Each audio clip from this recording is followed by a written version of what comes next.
Jon Jones versus Stipe Miocic has been canceled because Jon Jones was forced to withdraw with a pec injury. As a result, we're getting Sergei Pavlovich versus Tom Aspinall for the interim heavyweight championship in the co-main event of UFC 295, with Pereira versus Prohaska promoted to the new main event. In my opinion, this makes the card a lot better. Look, I have a lot of respect for Stipe Miocic and Jon Jones, and they definitely would do a lot more pay-per-view buys, but the reality of it is, they're decaying, man. Jon Jones is 38 years old, he's out of his prime, and while he did have a very impressive performance in his last outing, Ciryl Gane is a very easy stylistic matchup for him. And Stipe Miocic, I mean, he's coming off a flatline KO loss to Francis Ngannou, and that was 2.5, maybe 3 years ago. And he's also 41, maybe even 42 years old right now. Look, time is not on either one of these guys' side. And I firmly do believe if Jon Jones won this fight, then they were going to retire, both of them, after that matchup. And if Stipe Miocic won, they probably would have done a rematch, because I have heard that there was a rematch clause in that fight. And then after that, they would have retired. I don't think there was any way they were really going to give Tom Aspinall or Sergei Pavlovich the chance to touch gold, just because they want Jones to have his perfect retirement, and they don't want to risk Jon Jones beating either one of these guys and just kind of ruining the hype of the heavyweight division from then going on forward.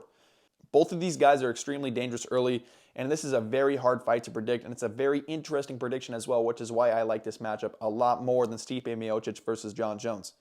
I also would say that the winner of this fight, I will predict to beat Jon Jones, but I don't think that matchup will ever happen, just because I think the UFC is going to try and give Jon Jones his nice retirement against Stipe Miocic, like I said.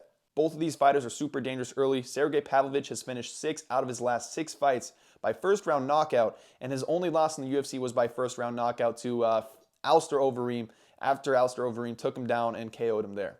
So on paper, this is going to be a first-round finish.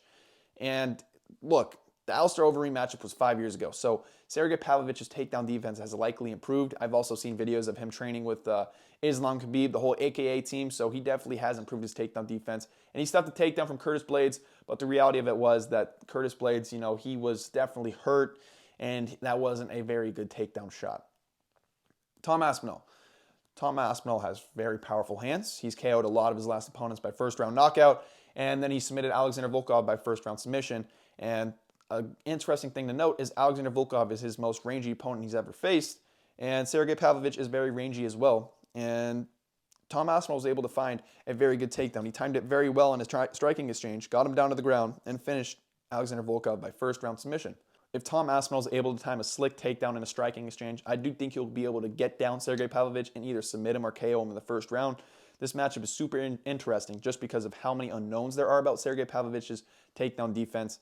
So in this matchup, ultimately, I am having a super hard time predicting it. I'll tell you right now, I have the very slightest lean towards Tom Aspinall, but he's been hit by Marcin Tybura, what's his name? Andrei Arlovsky was making it a much closer fight than it should have been. Tom Aspinall scares me in this matchup, and he can absolutely get clipped at range. If this is a pure striking fight and Aspinall does not shoot the takedowns, Sergei Pavlovich will probably win this matchup. That's who I would pick.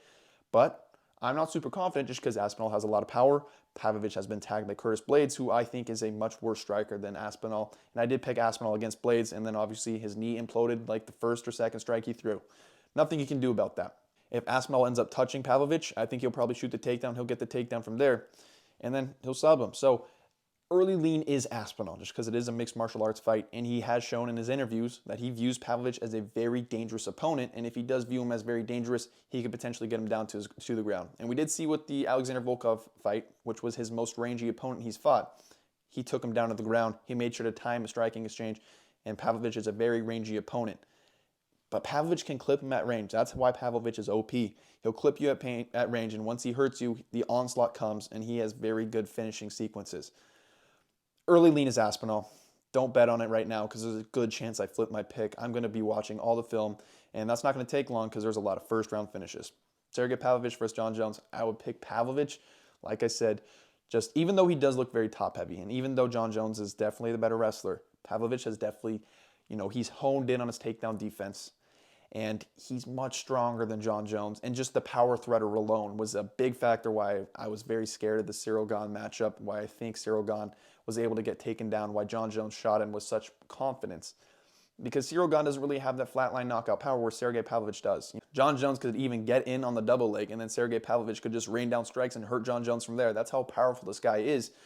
I think when it comes down to the power, and the strength of Sergei Pavlovich, he probably would be able to stuff Jon Jones' takedowns, and there would be enough striking exchanges to where I would trust Sergei Pavlovich to blitz Jon Jones and find the knockout in the first round. But let's talk about the other matchups, what will probably happen in the heavyweight division after this. I think the winner of this is probably going to have to defend against, maybe a Cyril Gane versus Jailton Almeida matchup. I don't think they do Gane versus Stipe. I think they're saving Stipe versus Jon Jones, like I said. I think Almeida will beat Derek Lewis. They'll book him versus Cyril Gane if Cyril Gane is a man. By the way, I used to be a big fan of Cyril Gane. He's been an absolute pussy lately. Why are you turning down matchups? And by the way, that's super funny because everybody in the world knew that he was not going to be getting the interim heavyweight title shot. He doesn't deserve any more title shots. You beat Sergei Spivak, and you didn't even look that good. In that matchup, it showed me that his takedown defense still isn't technically there, right? I think Jailton Almeida will probably be able to get him down with relative ease. Jailton Almeida is very strong.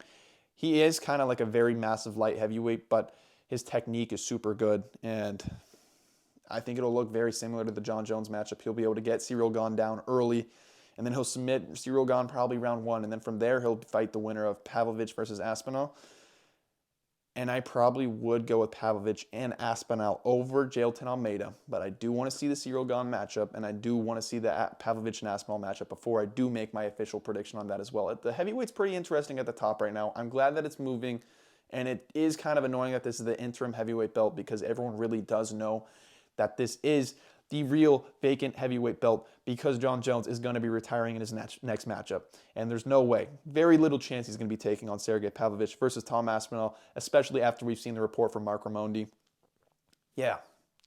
And also, I do want to end this video by saying I'm happy that Alex Pereira and Yuri Prochazka get their own main event because, in my opinion, this is the best fight in the entire UFC, bro. These guys are super entertaining strikers. They're going to put on an absolute banger.